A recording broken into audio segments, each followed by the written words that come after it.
বেঈমান, আল্লাহ তো তোমাকে কখনোই ক্ষমা করব না। 1 নম্বর তুমি মৃত ব্যক্তির কাফনের কাপড় চুরি করো, 2 নম্বর তুমি ওই মৃত ব্যক্তির সঙ্গে জিনা করেছো, আল্লাহ তোমাকে মনে হয় কখনোই ক্ষমা করব না। ওই সময় আল্লাহর নবীর উপর আয়াতে কারিমা নাজিল হয় নাই। এমন সময় আল্লাহর নবী ডাক দিয়া বলেন, এ যুবক, যাও যাও তুমি আমার দরবার থেকে চলে যাও। এমন সময় ওই যুবক আল্লাহর নবীর দরবার থেকে চলে যাইয়া ওই পাহাড়ের মধ্যে এত পরিমাণ কান্নার আওয়াজ, আল্লাহর নবী রাহমাতাল লিল আলামিন নবী দায়া দিলেন। ওই যুবক এত পরিমাণ কান্নার আওয়াজ আল্লাহর দরবারে তওবা করতেছেন, আল্লাহ জীবনে অনেক অন্যায় করেছি, ভুল করেছি, ও আল্লাহ এমন অন্যায় আমার মতন তো কেউ করে নাই। ও আল্লাহ আমি যে অন্যায় করেছি, যে ভুল করেছি, আল্লাহ এই ভুলের তো কোনোদিন ক্ষমা নাই। ওই যুবক পাহাড়ের উপর যাইয়ে তো পরিমাণ কান্নার আওয়াজ, আল্লাহর দরবারে উঠতে বইতে সকাল বিকাল আল্লাহর দরবারে এমনভাবে তওবা করতেছেন। আমার আল্লাহ কি করলেন, ওই যুবকের কান্না আমার আল্লাহর দরবারে কবুল হয়ে গেল।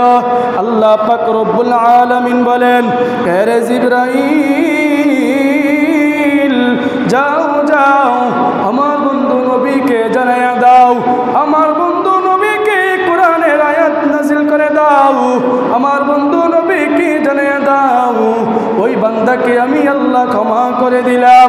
ও জিবরাইল যাও যাও আমার বন্ধু নবীকে বলে দাও ওই যুবককে যেন টেনে বুকের মধ্যে নিয়ে যায়। এমন সময় আল্লাহর নবীর দরবারে চলে আসলেন হযরত জিবরাইল আলাইহিস সালাতু ওয়াস সালাম। আল্লাহর নবীর দরবারে আয়েশা আল্লাহর নবীর সামনে কোরআনের আয়াত তেলাওয়াত করেছেন। আল্লাহর নবীর উপর এই আয়াত নাযিল হয়েছেন, লা তাকানাতু মির রাহমাতিল্লাহ। হযরত জিবরাইল আলাইহিস সালাতু ওয়াস সালাম ডাক দিয়া বলেন, ও নবী,